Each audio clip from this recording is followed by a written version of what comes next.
I'm Rebecca. And I'm Hunter, and this is the Family Showdown!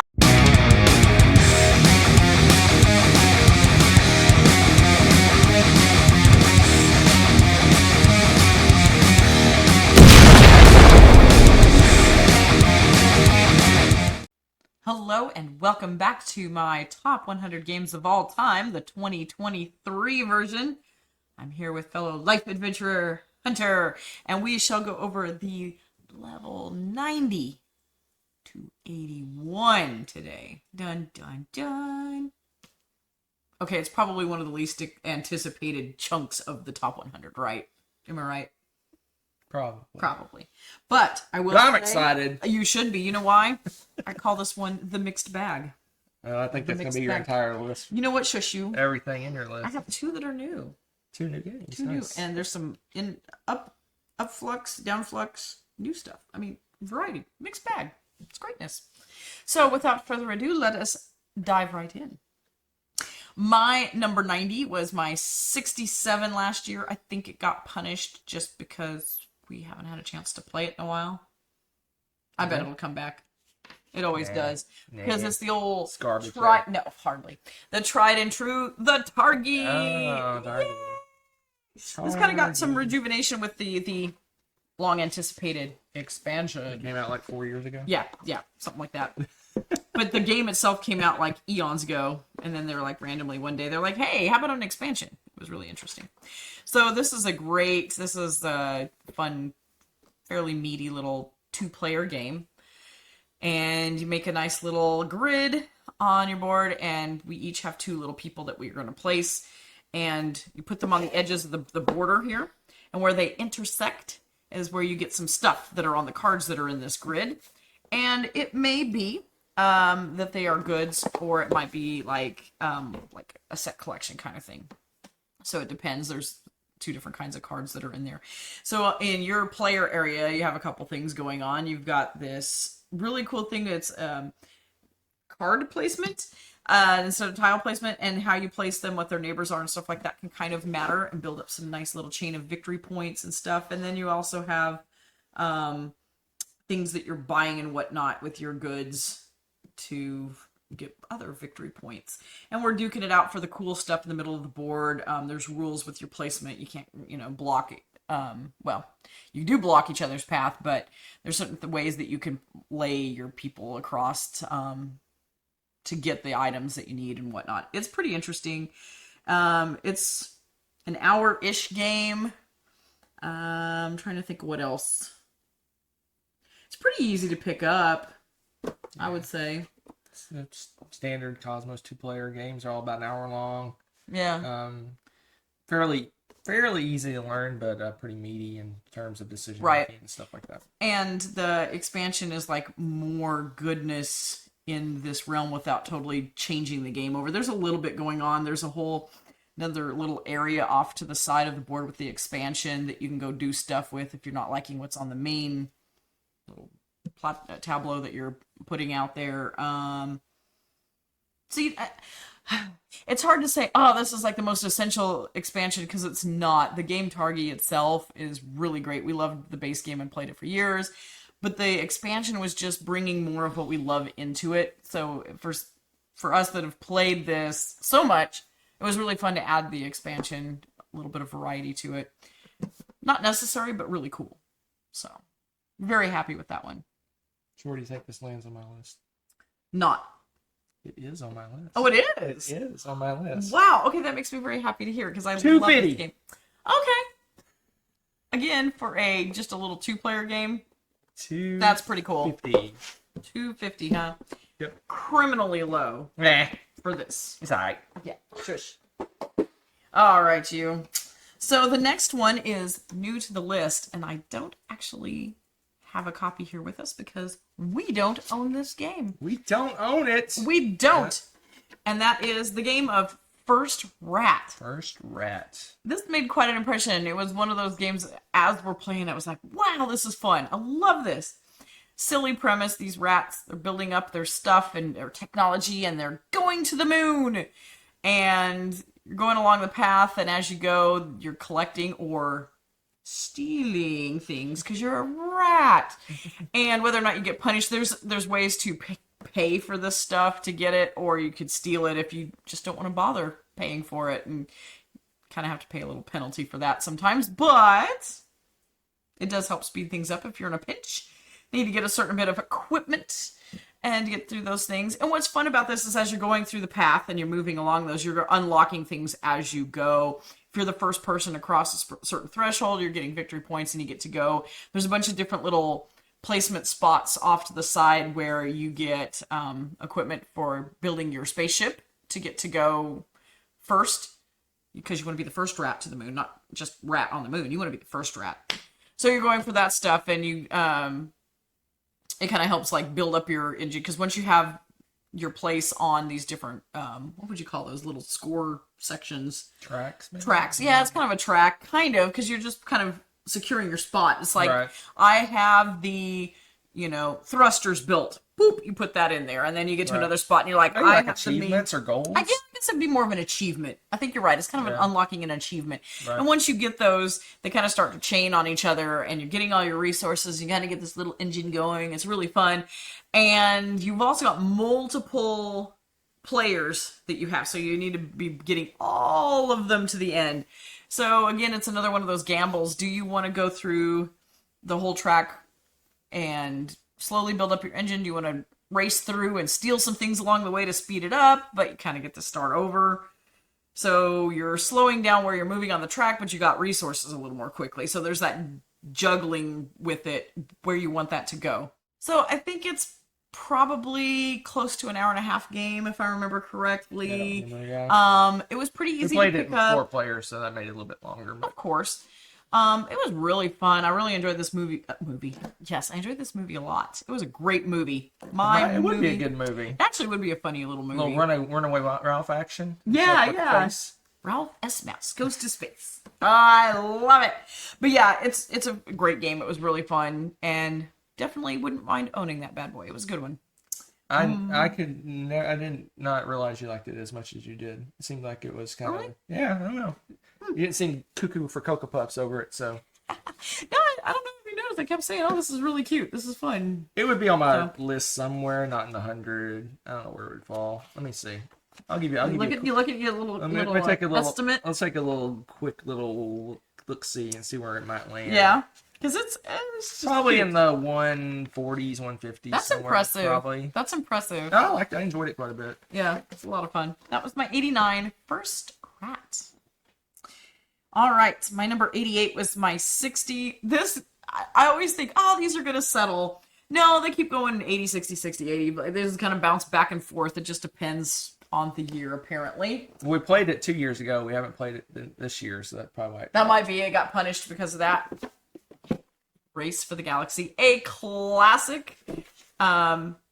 If you've watched before, you know that I like this one and Roll for the Galaxy pretty equally. They vacillate back and forth depending on when I've played and my mood and whatnot.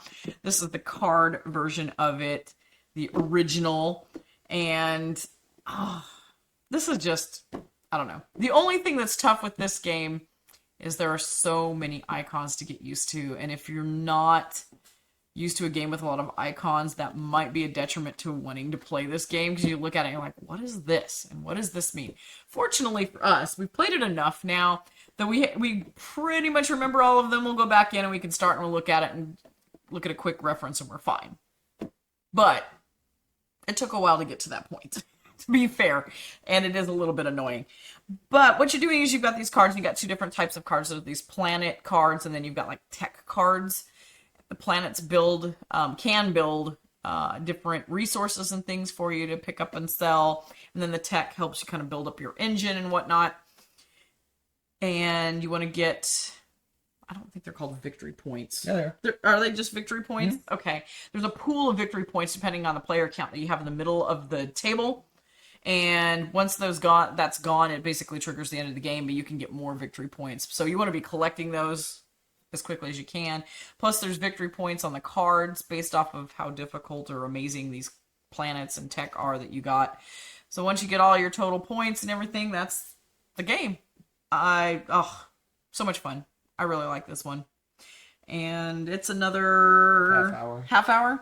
Yes, it's 30 to 60 minutes. And I think, yeah, for us to play it 2-player, easily half an hour. It's just a quick little game anymore. Like I said, once you get used to the icons on there, because the planets, it'll have like a solid circle around it, or it'll be just a thin circle, or if it's a red circle, it means a certain thing, or if it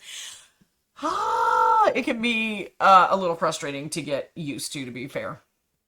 Not gonna lie. That is a bit much. And that kind of held it off for a little while. We didn't really, I mean, we'd play it and then we wouldn't play it for a while. And we're like, oh, yeah, what was that again? Just relearning it again. And it just felt like you relearned it over and over. For such a short game, yeah, it's a lot of work. Once you play that, if you haven't played it much, relearning it it's a good percentage of your playtime. It's relearning the game. That. But that aside, it's so much fun and it's so satisfying to build up your planets and stuff and have your tableau because you're kind of racing to get that certain number. That also triggers the end of the game, filling up your player tableau with planets and tech. And of course, you're trying to maximize those victory points. And you've got that, again, it's a race. I don't know. It's something so satisfying about that and juggling those and trying to get things to play off each other to get stuff that it's not really a set necessarily, but like things that will let you select the right actions and then you can chain a bunch of things off of them. What's really fun with this game, too, is the action selection, and I think that was one thing that really drew it to us when we started playing it, is you're doing this hidden action selection, what you're going to do this turn. So, like, I think I'm going to play a planet, so I want to put the build a planet action down. But I don't want Hunter necessarily to know that because he might just piggyback off of me, and I want him to pick a different action so I can kind of piggyback off of him or something. It's really fun, so you're kind of psyching each other out while you play these. Yeah, I'm trying to think of what else we really like about that. I think that covers pretty much everything. The action selection stuff is great. And I think this was one of the first games that we had that as something that we did. As like picking those hidden action selection where no one else knows what you're going to do this turn until you reveal it right at the last minute. I think the most interesting thing about this game, you know what I think the most interesting thing is? What? Is that it's just a deck of cards. Yeah, and some tokens. It doesn't take up a lot of space. They definitely built this for the shelf presence. Yeah, it's funny. Yeah, this is my 140, so I like it a lot. For a card game, that's really high for me, and it's just because you got a lot of good decision making, and you're spending cards to buy cards, which is interesting. Absolutely. And it's engine building, and you have to switch between making resources to making victory points and all that good stuff. So yeah, it's a good little game. I give it a solid meh plus. Wow. High praise from the Mad Meister. Okay. So that was number 88. My number 87 was my 71 last year, so it's holding fairly steady. Might have been affected by other things and stuff. And that is the GWT, the Great Western Trail, the original Great Western Trail. This is you with a cattle ranch, and you are herding your cows up to it's Kansas City, isn't it? Yeah, Kansas City, and you're selling off your cattle. The only thing that's not thematic with this, and I always kind of rant about this, is you want to have as many different cows as possible to make all the money. A collection of cows. Anyway. The market, but they only want to buy one of each cow. Exactly. This is the most bizarre Kansas City cow market ever. Anyway, but it's kind of fun because you've got this hand of these cards, and at the very beginning, as Hunter loves to say, you have the crappy cows. That's all you have, and there's very small variety. So you're going to these different stops along the way, and some of them are like, if you have this kind of cow, you can trade it in and get X amount of money or something, or you get something else out of it. And you're like, oh, cool, I have an extra cow anyway. I'm getting rid of that. Then there's a cattle market along the way, and you can, if you have money, you can buy a different kind of cow. Less crappy cows. And then you can also hire people, for example, cowboys, that make those cows cheaper to purchase or easier to purchase the more unique and special cows that are very, very, very expensive. So you're building up this little cattle buying and building your deck with cool cows and a variety of cows. Meanwhile, you're going through and you're building different buildings, Hopefully you're trying to tax the other players so that when they cross over your buildings, they're paying you some moolah. You also have this train track that's going out from Kansas City, and you want to make sure your train's able to travel that. So you've got to move your train along the stops and build up some stuff along that. So there's like a whole little side game with the train alone. You're unlocking these people. Like I said, you've got cowboys and you've got engineers that help the trains move, and then you've got carpenters that help build these buildings for you, that help build your engine as well. They're unique to you. They're only something you can land on. I mean, Hunter, I think you can land on it, but what's that? You just have, if you land on my tiles, it's just a generic. You get a lesser action. It's a very lesser action. You don't ever really want to do that. You really don't want to do that. So, but if they have to cross through it, it's possible that they might owe you money. There's some buildings that you can build that have a little tax for going through them. So you're using those, and you can also utilize those people that you hire to hold place spots that give you victory points along the train tracks. So there's this juggling of hiring these people and using them for their intended original purpose of like making cows cheaper and buildings cheaper and stuff. Then there's also the I can hold some spots and start building up some victory points. So you have to think about that. It's fun because on the player board, as you're moving these pieces and making stops in Kansas City, you're also moving little unlocking different spots on your player map that give you extra options or possibly like a larger hand size, victory points, stuff like that. It's really fun. Pretty heavy game. It takes, I want to say at least 90. Oh, yeah. For us, it probably takes about 90 minutes, but it says 75 to 150. That is definitely true with the higher player counts. This game can go pretty slow. I prefer playing it 2 or 3 player, to be completely honest. I did not enjoy playing 4 players. Same 4. long. It just seemed long for what you're doing. But it's a lot of fun. And then there's some strategy between skipping over your buildings really fast and going to Kansas City, maybe lapping some people so you get to go a time or 2 more than anybody else. Going slow, maximizing all your actions in your building, and then having this insane cattle sale. There's all sorts of options you can do with that. It's a lot of fun. It's great. Great game. Yeah, so this is my 59, but my list was made before a different version of this game showed up. So mine is probably higher than it will be next time. Interesting. Was I subtle enough with that? I think you were. No, you weren't subtle at all. That was a big neon sign that something's gonna happen during Hunter's list. Something is afoot. The game's afoot. The game's afoot. So that's Great Western Trail, my number 87. My number 86, I think I'm really wanting to play this again because it jumped up from my 116 to my 86. We have not played it in a bit. We played most recently we played the 2-player version of this. Yes. But we have not played this version in a while. It's true. And it's a wonderful world. This kind of gives me a heavy-duty Century vibe. So you've got these cards, and you're getting them, and you're building up these engines and stuff, and you know what it is? It's kind of like a furnace Century hybrid. Wouldn't you say? Kind of, yeah. Yeah. So you're getting these cards and you're doing, that have different combinations and they produce different types of goods. And in this case, in the game, they're different colored little cubes, I think they are. Cubes or gems. I think they're cubes. And when your turn ends and you've done maneuvering all your cards and everything, they're going to fire off by color. So however you set up your cards to fire off, you got to keep in mind that the colors are going to fire off from least to like best or most expensive, which can work to your advantage because you can be producing stuff that will be put into the more expensive slots that when you finally get up to it, you're going to have some materials to work with that fire off later. So there's a whole very important timing element to how you're building your engine and making it work. And it's funny because, like Century and those, there's not really much of an order to it. Furnace, you have to make an order, but you can kind of set it however to make whatever. This one, the items themselves are going to fire off in a very specific order every single time. So timing this is very different compared to those other games. And I don't know why, it's just strangely addictive because, again, I love the Century games and I really love Furnace and playing with those and building up this engine that's producing different things. But when you also have this weird timing element to it, I don't know. You have to think about it differently.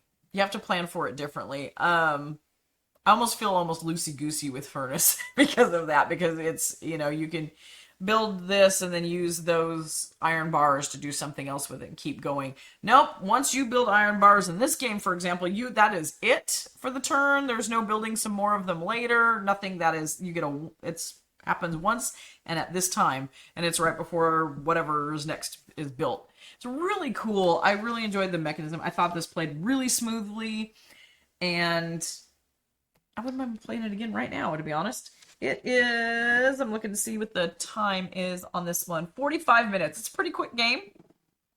Have we played this more than two-player? Nope. I think we've only played it two-player. Really like playing a two-player, though. I wouldn't mind playing it with more, because I think it would still be a pretty quick game, which is what I really like about it. Because I think when you fire everything off, it's, okay, all your yellow cubes are going now, and everyone does their thing at the same time. It's very simultaneous. There's a lot of simultaneous.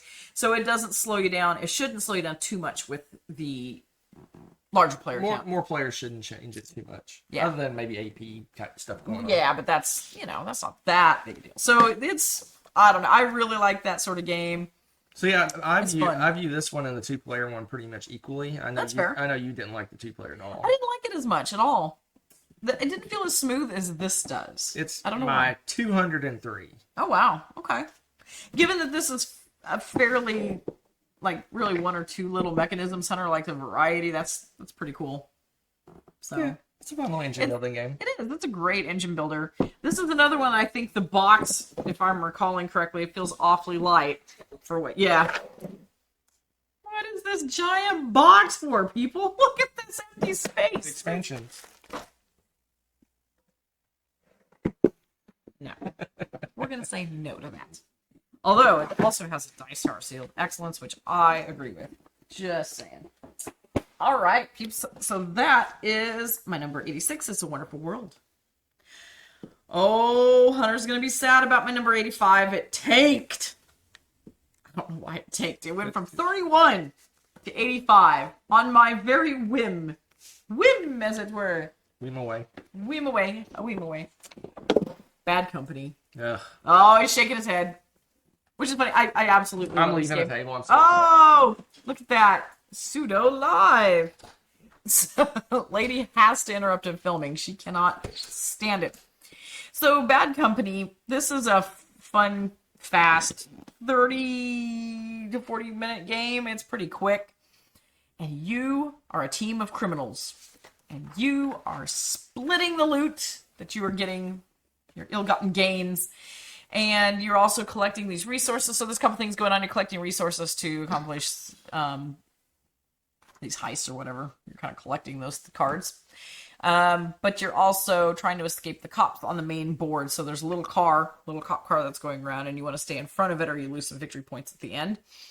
And as you're also moving around through the town, you're crossing some boundaries that give you some random perks. You're building it up so that your little criminals, they actually grow taller, because as you get cards that have the same value, you put it on top so your abilities will stack. So if you roll a 4, for example, and you have this one criminal there, it might give you, say, a steering wheel, which is you get to move your car forward in action. Put another card on top of that. Now you get a steering wheel, and you get a flashlight. So now you're getting more. And when it's on your turn, you get 2 dice, so you get to go for both those numbers. But the cool thing is, even though it's not Hunter's turn, he still gets to do something. He has to pick one of the 2 dice, and he gets something from those based off of his people. So it's really similar if you've played Space Base. It's very similar to that, except that instead of having a row for when it's your turn and a row of stuff that you get when it's on somebody else's turn, it's a universal roll. You only have the one row, and It's just you get 1 dice worth of benefits versus both. It's super fun. The teams of criminals have ridiculous names. It's silly. You can go and purchase cards and stuff that give you more perks and things like that. Free cards, free treasures. I love that you're just calmly fixing the back of the box as we go every time because they're all crooked. It's hilarious. It's for you, Coraline. There you go. But yeah, it's a lot of fun. There's a element in here where if you have the most of, say, heist cards that have gold bars on them, then there's a little fancy victory point necklace that you put on one of your criminals that is basically a victory point machine. So as long as you still have the most of the gold bars, you get to keep that, and every time that number that's on that criminal's card comes up, you get a victory point too. It's fun. But then Hunter comes along and he accomplishes another goal that has more gold bars than me. He steals the necklace and he gets to have it. And he gets victory points for it. So there's a little bit of trading back and forth with that. I'm trying to think if there's anything else. I think that's all the big stuff and stuff that I love about the game. Super fun. So what's interesting, yes, spoilers, uh-oh, is that you compare this to Space Base. I do. And you kind of like Space Base better, I think. Yes, typically. I, on the other hand, like this one better much more than Space does. Base. Like yours are probably pretty close together, but Space Base is probably a little bit higher. Yeah. But mine, so Bad Company is my 75. So it's on my list. Yep. Space Base, 233. What? Why do you punish it so much more? Space Base is just, there's not much going on. It's just you roll dice and you get, it's just, there's this has got contract fulfillment. This has got, but there's that whole switch. And you drive a car. Which I hardly ever drive the car. I usually just let the cop run away. You really do. He's like ditching the car and running on foot. That's my pro tip. Don't worry about the coppers. Anyway, I love this game. It's a good one. It's one of my favorites. I love it more than you. So much so I fixed the back of the box. Wow, look at that. That's too funny. It's a good one. I like that one a lot. 85. My number 84 hasn't moved that much. It was the 76 last year. And is the lovely, very peaceful game that's a mystery because you can't see the title. It is Canvas. Which, by the way, well played, peeps. They put a hook. So you can actually hang this on your wall as a little piece of art. And it's easier not to get the back messed up. There's that too. You can't get the back messed up because the game is actually inside. Look at that. Genius. So yeah, this is really cool. Canvas is another one of those really chill, super fun games. It's like a little happy puzzle. And y'all know I love the card builder. Card crafting? Card crafting. My bad. I'm crafting. That sounds so much more like specialized, doesn't it? It does. I love card crafting. And what you're doing in Canvas is exactly that. You're card crafting a lovely painting by overlaying a bunch of transparencies that have different elements on them. And you're trying to accomplish as many goals as possible. There's some game goals, like, you need to have a green and a red and a purple in this painting or something. So if you have all 3 of those things, you're going to get a cool little prize. In fact, I think, you can see there's little blue ribbons, there's little red ribbons, gold ribbons, purple ribbons, all these different ribbons for all the different achievements that you get. And these little cute paint palettes. But the transparencies are fantastic. Some of them are like a background or a little side piece and this and that. And then at the end, there's always one that has a title. So you have 2 of them. They'll usually have 2 words, like one on each half. And which one you overlay, however you want to lay it, is how you create your title. And that's so much fun. And we always, as part of the game, when we present, we'd be like, and this is my art, the open air.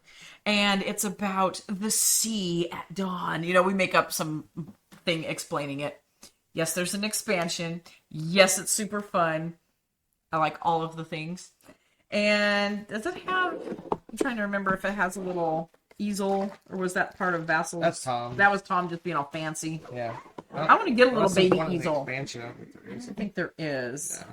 I think it would be fun to have a little easel in this game, because that's a fun thing about Tom had his blinged out copy in the Dice Tower library. And we would put our little painting on there and be like, ta-da, this is my art, blah, blah, blah, blah, blah. And then we'd put the little ribbons next to it for that round and then do our thing. It was a lot of fun. But beautiful, beautiful game. I like that the expansion also has the hangable art. Well played. And they match. Look at that. Ooh, ah. But it's just a smooth, kind of chill. I mean, you can get all uptight and antsy about trying to get all the ribbons, but it's just fun to look at the cards and build fun, goofy things. The expansion's fun because you can flip the cards back. They're two-sided, which is insane to me. I love that. They had to put a lot of really good thought into making these transparent cards two-sided. Just beautifully done. And I think, where's the time? 30 minutes? We end up making it a little bit longer because we like to stop and describe our art every time. That was part of the fun. We kind of get into the role play of it. Have a good time. And that is the joy that is Canvas. We've played it at 5, 4, and... No, I think we've played it at every player count except for 1, I think, at this point. And it's lovely. Absolutely adore it. I like this game. It doesn't make my list, but I like it. Yeah. Or it'd be in the trash. Wow. Wow. Okay. But I like it. It's a good one. It's a fun little game. So just to chill. And... Okay, I'm better now. Don't mind me. Okay. Almost threw it in the trash. Almost. Didn't happen, though. Okay, so that was light and fluffy and relaxing. We're going to switch gears a little bit to my... Yep.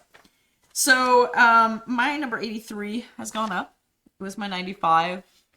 And I think we've played it between last time and now, and it's just growing on me as we continue to play it.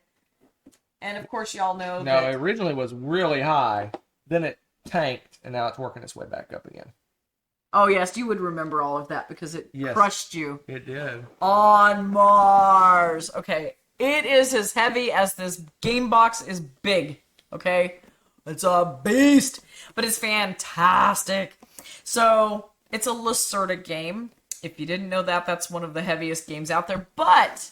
Also, besides having Ian O'Toole art, which is really cool, it is a thematic Euro. And especially considering how insanely heavy they are, I still think that is beyond amazing. Because there's not a lot of games out there that are Euro, period, that have much of a theme to them, let alone this. I don't know what else you would theme this as right now. It works so well. You've got a station orbiting Mars. Has goods and stuff. You've got people and some materials down on Mars. You're trying to colonize Mars. But you also, while you're building that up, you're going to have the ship that's shuttling back and forth between the two places. So you want to hop on that shuttle, get some workers up there, do some things. But they're stuck up there, okay? Go down here. You got to use some of your workers down here. Then when you go back up, next time you're up there, all those workers are free again, and you can use them for whatever, and vice versa. The shuttle has this regular pattern of going back and forth. If you want to be crazy and not jump on the shuttle one turn, then you could stay up, say, up in the spaceport for 2 turns in a row or something. But the workers down on the planet are not getting loose. They're free. They're stuck down there until you go down there and open them up. So there's choices on what you're trying to do, what you're trying to build, all of this good stuff. And I think, what's the end goal besides just... ruin the world. Yeah, just no, I think you have to accomplish some... I think you have to get a certain number of ships launched, or I'm trying to remember. I can't remember what the in-game trigger is anymore. Yeah, but it's heavy duty. You've got your own cool little player board of which you're unlocking and doing stuff. You must defeat all your opponents. Of course, but there's not and the monster, the Mars monster. You have to defeat him as well. Now you're just making crap up. Yeah, I know. I was like, there is no Mars monster. I've been watching too many weird sci-fis. But it's neat because the board's got so much stuff going on. You've got your player board. You have to accomplish a certain number of missions. That's right. It is a certain number of missions. Okay. Little mini goal mission thing. Yes, and it's cool because you've got your own little spaceships, and you've got a Mars rover, you've got like all these different things that you can utilize and move and unlock better powers for them. You only have a certain number of people and workers, so you have to be careful about where you delegate them to, and the timing, again, watching when you want to go where so that you can unlock more people to do your things. I love how the stuff that you unlock kind of opens a chain of more like kind of engine building and development on your own little player mat. God, such a good game, but it is heavy. Heavy. So this is one of your faves. It is. Hunter loves this like way more than me because this is like right up his alley. It's not my favorite Lacerda. It's close though, isn't it? It is my second favorite Lacerda. Ooh. And it's my number 28. Dang, it's up there high. Very high. It's high, like as in like in space high. Mars. Wow. Space. Wow. 28! That's wild. That's some wild stuff right there. It is a awesome game. I like the game quite a bit. We haven't played it in a while. But it's been a minute. It is not for the faint of heart. No, it is a heck of a teach for sure. And probably not a Lacerda game that you'd want to start with. I'd probably start with a different Lacerda game if you're going to start with one. They're all pretty heavy. They are, to be fair. They're all pretty heavy. I don't know. If Mars is the one that's most interesting to you, then yes, start with that one. But, whoo, man.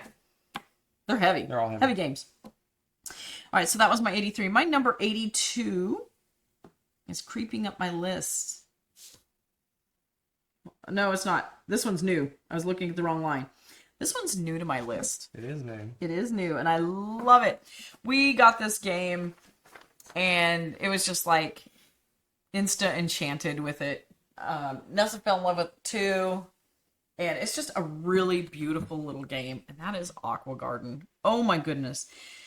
So you've got your little aquarium, and you've got all this little oval of tanks. And as you're moving through your turn, you're moving in a circle, well, in an oval, around through these tanks. And you kind of stop in between the tanks. Wherever you are, on either side of you, you can fill those tanks with the fish you get. And there's a main board that has a pool of fish that you're going to get. You go through and there's little achievements that you want to get or goals that say, hey, you need to have 2 clownfish and some seaweed in a tank. And that gives you X amount of victory points. So you want to build that. You're going around on the board, and wherever you stop, you get dibs on the fish that are there. So there's kind of a thought, do I go slowly and try to pick up every single fish along the way, or do I want to leap way ahead and beat Hunter to the one fish I really, really, really need to make sure I get it? So there's that kind of gameplay going on. Meanwhile, you've got these beautiful little tanks, and there's rules about how many plants versus how many fish you have, because you have to have enough oxygen for everybody. There's rules about certain fish can't be with other things because, well, they might eat each other or something. And all the little wooden pieces are just adorable and painted and pretty, and it comes with a cute little bag. But yeah, they've got the expansions insane. There are so many things. There's sharks in here, sea turtles, seahorses, different little clownfish, orcas. We have the expansion. Yeah, the expansion's insane. There's this whole bag. It's got otters. I forgot about the otters. Geez, my brain. There's crabs. You know, those big Japanese crabs. They've got those. Just a bunch of really unique fish. There's so many that honestly you'd only want to pick like 1 or 2 max to play in your game. They suggest you only play with a couple of specialty fish, but you can play with all of them if you're crazy. You can. We tried it once just for fun, and there's just so much variety. You just kind of look at it and go, I don't even know what I'm doing anymore. But it was kind of fun still.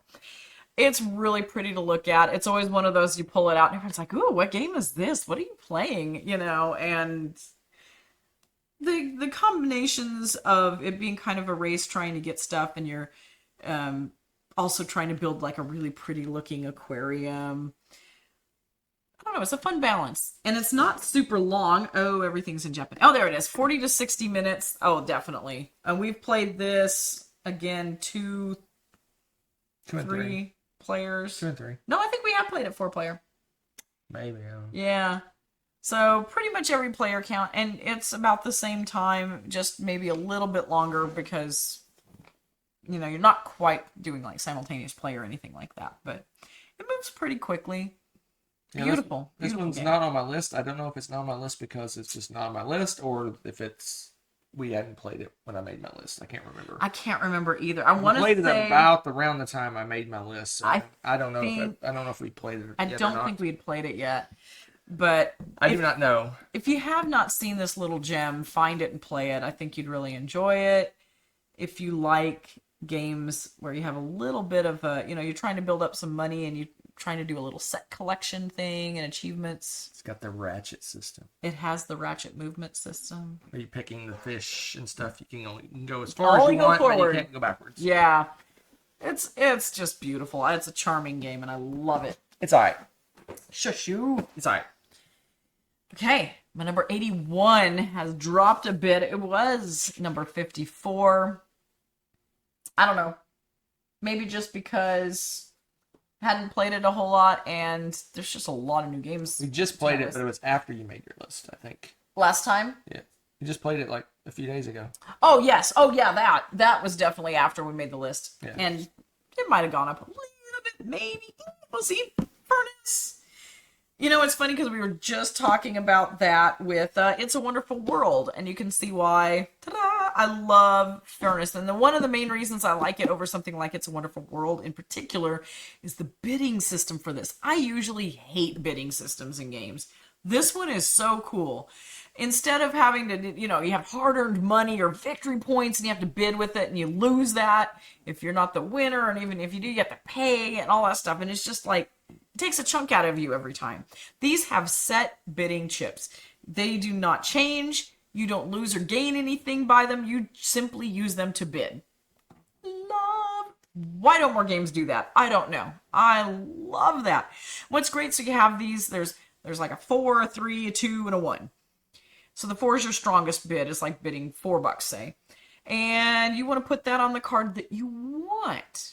Now, you also have these other lower values. You may not necessarily want the card, but they have an action on them. If you don't get the card, you get to do the action that's at the top of the card. So there might be some strategy there where you're trying to get a certain card that you know will work good with your engine builder that you're working on. But there's also like, I need some more resources. That card over there has an action at the top that'll give me a bunch of resources. I already saw that 100 bid on it, so maybe I'll just put a smaller number under there so I get 2. If I put down a 2, for example, I get 2 times that action. Get a bunch of stuff. Then you have the second part of the round after you do all of the bidding and get your cards and set up your engine. Then you fire off the engine. And as you do that, you're building getting all these resources, and then you're spending your resources to do a bunch of stuff that hopefully shimmy your way over to getting a whole bunch of victory points. Or actually, I think it's money, making money. Because at the end of the game, the person with the most money is the one who wins. So you want your engines to be producing, or factories, I guess you would say, your furnace, to produce the most money out of it. You just have a few rounds like that. I think it's 4 rounds, and it's cool the way it had the little round tracker is really fun and clever too. It's not a looker of a game. In fact, what's funny about this is what? They're not going to sell games that are this big. They just don't sell. Which is sad. But this is also another game. This seems to be the game of quiver fodder, If you have those quiver storage things, you can easily put a bunch of these games that I had in my tin this week, stack them strategically and put them in a small storage container and carry them around with you. This is one of them. Highly portable game. 30 to 60 minutes. It flies 2-player. I love it. And that's even with us sitting there and going, okay, I'm going to think this whole thing through. I'm not fast about building my little engine. There's also a super challenging version where once you place your cards, you can't change the order to them. I haven't been too chicken to try that yet. Just not feeling it. Yeah, you have to add the on the edges, right? Front or back of the. That just spells disaster in my book. Because you draw those cards and you're just toast, right? It just adds another level of thinking, right? Yeah, I don't have that level of thinking apparently. But if you feel like challenging yourself, you can. I love that. The bidding and stuff with that on top of the cool, fun little engine builder just makes this game for me. Yeah, it's a good one. It's we like it about the same. Is it really? Yeah, mine's 76. Nice. Okay. So pretty close. Yep. Yeah, it's just kind of a bare bones engine builder. It's very thinky, more so than you would think, because it's basically just a deck of cards and some bidding tokens. Yeah, go figure. No, and then you can play with or without the asymmetrical powers. There's like you have each person gets a super crazy superpower that gives you an ability that's unique and powerful. You can play without it. I suggest you playing with it because it's fun. It does it's break fun the to have game them. up. Yeah. It's a good one. It surprised me. I thought when I saw it sitting on the table and it's just a little stack of cards, I thought, oh, I'm not going to like this one. And I really, really like it. I enjoy it quite a bit, especially since it's fast. I think if it was a little longer game, I wouldn't like it as much because there's not a ton going on. No, but it doesn't overstay its welcome. And the bidding system is kind of unique, fairly unique, like she said.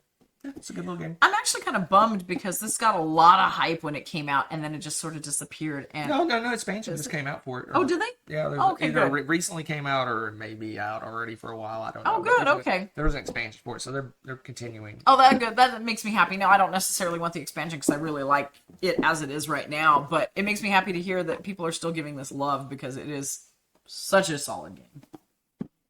It's a good one. It's a good one. That is my last one for today. My number 81, Furnace. So, it's time for a preview of next week. Let me guess. Okay. Mixed bag. No. Not really. Yeah, it is. I'm looking at it. There's very mixed bag. I'm going to say there's 3 new things and then a lot of things that moved up. There's a couple went down. Only 2. The rest of it is all moving on up. So it's like to the east side. It's like improvement. Additions for improvement. Additions and improvement. Additions and improvements. I like that. Sounds like some kind of like home show or something, doesn't it? But yeah, I think you guys are going to like this one. There's some good stuff going on in this one. I'm going to name this one also the Sci-Fi 10. There's a lot of sci-fi stuff going on in this one. Yeah. There's probably going to be a lot of sci-fi going on in pretty much all your 10. That's fair. That's fair. So, stay tuned for next time when we do the 80 through 71. Bye.